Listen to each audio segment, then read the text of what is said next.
সৌম্য অন্তি মাত্র 3.5 মাস তাদের বিয়ের বয়স। পানি দেখলে তাদের অনেক ভয় লাগে। তারা সহজে ফেরিতে চলাচল করে না, তারা সবসময় ট্রেনে চলাচল করে। দেখেন, মনে হচ্ছে যে সেই সময়টার জন্য, সেই ঘটনার জন্য সেই গাড়িটি তাদের জন্য অপেক্ষা করছিল যে আমার গাড়িতে ওঠো। বুঝতেছেন? তারা ট্রেনের টিকিট কাটার চেষ্টা করেছে, টিকিট পায় নাই, এবং তারা চাইলে তার বাসাতে আরও সময় থাকতে পারতো, সময় শেষ।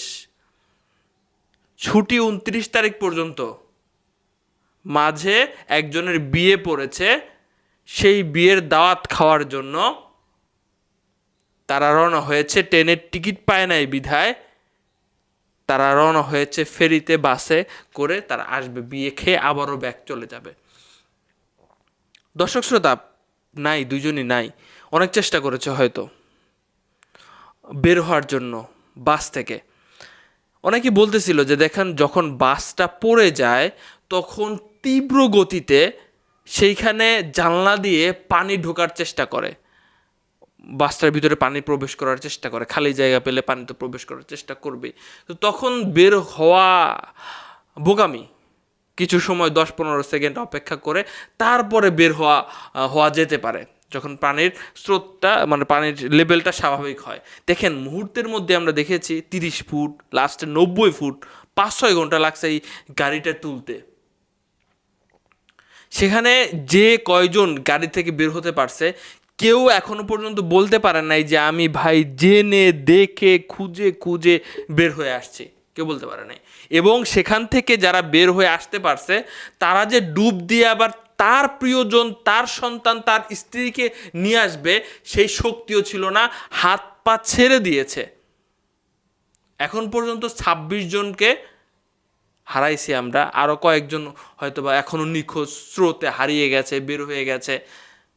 অনেকেই বলতেছিল যে যখন বাসটা তোলা হয়, অনেকেই জানলায় হাত বাড়ানো দেখা গেছে, তারা হয়তো বা কতই না চেষ্টা করেছে।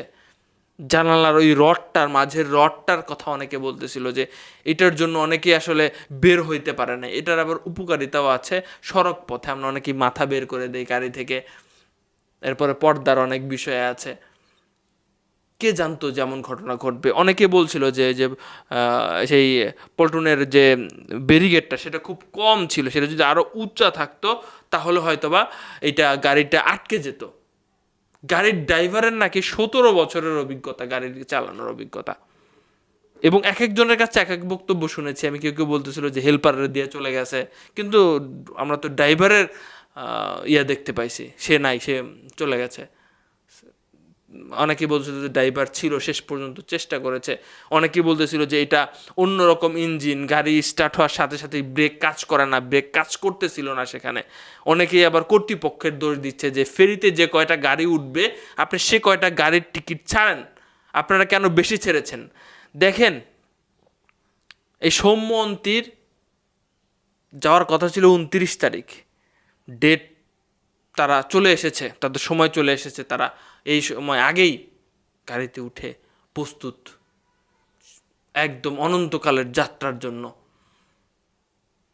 ভাবেন আমরা কি করছি আশেপাশে। এত মানে এইবার ঈদে যে ঘটনাগুলো দেখতেছি, খারাপ লাগতেছে, প্রচুর পরিমাণে খারাপ লাগতেছে যে এত ঘটনা কেন ঘটছে। এবং যখন আমি বাসটা পড়ে যেতে দেখলাম, তখন আমার নিজেরই দম বন্ধ হয়ে আসতেছিল যে আমি এখানে থাকলে, আমার স্ত্রী সন্তান থাকলে, আমার বাপ মার সাথে থাকলে আমি কি করতাম। কিছুই কারোর করার ছিল না,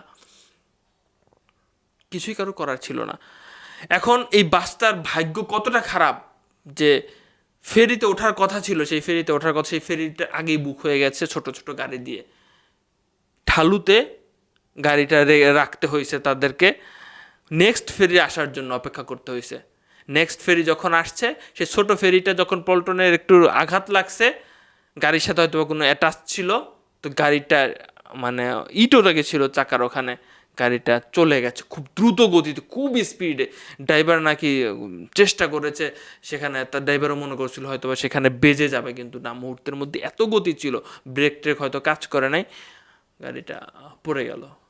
এটা মানে মনে রাখার মতো। অনেকে বলছিল যে গাড়িটা ওখানে রাইখা দেওয়া উচিত, যাতে আরও বাকি সবাই সতর্ক হয়, সবাই সচেতন হয় এই বিষয়ে। মানে কত দেখেছি ভাই, মা তার সন্তানকে বের করে দিছে, মা বের হইতে পারে নাই, তারপরে হচ্ছে সন্তান স্ত্রী গাড়ির ভিতরেই সে কোনো মতে বের হয়ে আসতে পারছে। এমন ঘটনা আসলে কষ্ট দেয়। সবাই দোয়া করবেন তাদের জন্য। এবং সড়কে আমরা সচেতনতা বৃদ্ধি করার জন্য কি করতে পারি, কি করা যেতে পারে বলেন? মানে আমরা বাঙালিরা উদাসীন অনেকটা।